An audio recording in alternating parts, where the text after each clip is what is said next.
আমাদের যে cabinet meeting ছিল সেখানে সিদ্ধান্ত হয়েছে গণভবনকে একটি জাদুঘরে রূপান্তরের মাধ্যমে জনগণের জন্য উন্মুক্ত করে দেওয়া হবে।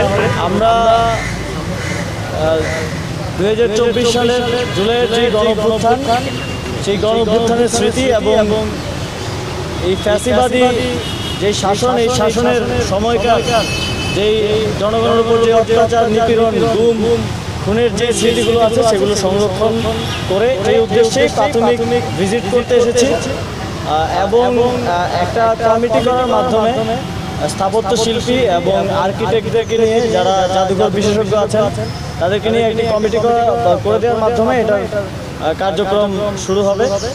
ক্যাবিনেটে সিদ্ধান্তটি হয়েছে যে এই যে গণভবন নামে এই যে বাসভবনটি, প্রধানমন্ত্রীর বাসভবনটি ছিল, সেটিকে জুলাই গণঅভ্যুত্থানের স্মৃতি জাদুঘরে রূপান্তর করা হবে। এবং যেহেতু 36শে জুলাই অথবা 5ই আগস্ট জনগণ এইটি জয় করেছে এবং অনেক রক্তের এবং আত্মত্যাগের ভিতর দিয়ে আমরা কিন্তু এই 5ই আগস্টের মুহূর্তটি পেয়েছি।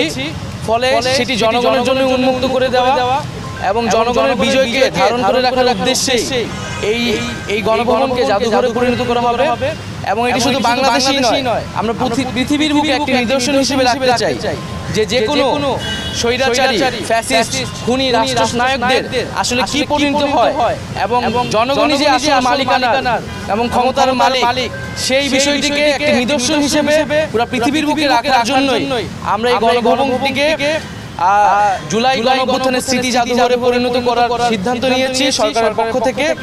এবং সেই উদ্দেশ্যে আজকে আমাদের প্রাথমিক ভিজিট ছিল, যেখানে আমরা এখানে যারা দায়িত্বরত আছেন গণপূর্ত এবং স্থাপত্য বিভাগের দায়িত্বশীল তাদের সাথে কথা বলেছি, তাদের থেকে আমরা প্রাথমিক পরামর্শ নিয়েছি এবং আমাদের আকাঙ্ক্ষাগুলো বলেছি যে আমরা কিভাবে দেখতে চাই এবং একটি ফর্মাল কমিটি করার জন্য নির্দেশ দেওয়া হয়েছে। হয়তো আগামীকালের মধ্যেই কমিটিটি হয়ে যাবে এবং কমিটি হলে এটি হয়তো নেক্সট সপ্তাহ থেকে আমরা কাজ শুরু করবো এবং বলা হয়েছে যাতে দ্রুত সময়ের মধ্যে আমরা এটি উদ্বোধন করতে পারি, সেই জন্য খুব দ্রুত গতিতে কাজ সম্পাদন করার জন্য। কমিটিতে যারা বিশেষজ্ঞ রয়েছেন, স্থাপত্য সাথে জড়িত এবং জাদুঘর বিশেষজ্ঞ এবং যারা আর্টিস্ট রয়েছেন তাদের থেকে, এবং আমরা বিদেশে যারা রয়েছে জাদুঘর বিষয়ে বিশেষজ্ঞ বা এরকম অভ্যুত্থানের স্মৃতি জাদুঘর করার অভিজ্ঞতা রয়েছে তাদের সাথে যোগাযোগ করার পরামর্শ নেওয়ার জন্য বলা হয়েছে।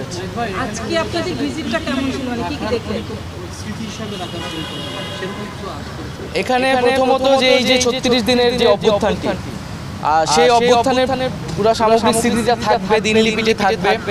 আমাদের যে শহীদ যারা হয়েছেন এই আন্দোলনে তাদের স্মৃতি থাকবে, তাদের তালিকা থাকবে। এবং এই আন্দোলন ছাড়াও গত 16 বছরে আমরা এই অভ্যুত্থানটা কিন্তু একটা 16 বছরের একটা লড়াইয়ের একটা মুহূর্ত আমরা 5ই আগস্টে পেয়েছিলাম। তো এই পুরো 16 বছরে যে আমাদের যে নিপীড়ন হয়েছে, যারা গুম হয়েছে তাদের তালিকা থাকবে এবং যাদের বিচার বহির্ভূত হত্যা হয়েছে, এই সকল বিষয়গুলোর একটা রিপ্রেজেন্টেশন থাকবে। এবং যেখানে আমরা সিদ্ধান্ত নিচ্ছি যে স্থাপত্যটা এখন ভগ্নাবশেষ অবস্থায় আছে সেটিকে সর্বোচ্চ সেই অবস্থায় রেখেই আমরা হচ্ছে এই জাদুঘরটি করা হবে এবং এখানে কিছু ডিজিটাল রিপ্রেজেন্টেশনও থাকবে। আমরা এই ভগ্নাবশেষগুলো রেখেই আমরা কিছু ডিজিটাল কার্যক্রমের মাধ্যমে জাদুঘরটি থাকবে এবং পুরো 16 বছরের আমরা একটা চিত্র সেখানে তুলে ধরার চেষ্টা করব। আপনারা যে পরিষদে আলোচনা করেছিলেন, উপদেষ্টা পরিষদে এই কথাটি উঠেছিল কিনা যে আসলে যারা পরবর্তী সরকার প্রধান যারা হবেন, যিনি হবেন, তার বাসভবনটা কোথায় হবে? হ্যাঁ, পরবর্তী প্রধানমন্ত্রীর বাসভবন বিষয়ে সেটা পরবর্তীতে আলোচনা হবে। এখন আমাদের যে প্রধান উপদেষ্টা ডক্টর মোহাম্মদ ইউনূস, তিনি যেখানে আছেন যমুনাতে, তিনি সেখানেই থাকবেন। আর যেটা বললেন যে হচ্ছে এখন যে অবস্থা, এখন আমরা ভিতরে দেখতে পেয়েছি যে এখানে হচ্ছে প্রচুর দেওয়াল লিখন আছে, গ্রাফিতি আছে। যারা সেদিন এসেছিলেন, স্টুডেন্টরা এসেছিলেন, তারা তাদের ক্ষোভ প্রকাশ করেছেন। এবং এখানে অনেকে মানে কিছু ফার্নিচার, আসবাবপত্র যেগুলো হচ্ছে লুটপাট হয়েছিল সেগুলো কিন্তু মানুষ আবার রেখে গেছে, সেগুলোও সংরক্ষণ করা হয়েছে।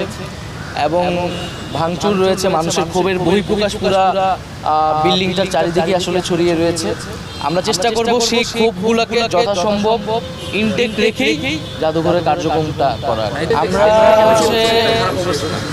এই মাসে আমরা কিন্তু শহীদ পরিবার যতটুকু আমরা তালিকা করেছি, তালিকা প্রায় শেষের দিকে, এবং সেই শহীদ পরিবারদের নিয়ে আমরা এই মাসে একটি স্মরণ সভার আয়োজন করব বেশ বড় করে, এবং সেখানে মূলত ফাউন্ডেশনের যে আমরা কার্যক্রমটি চলছে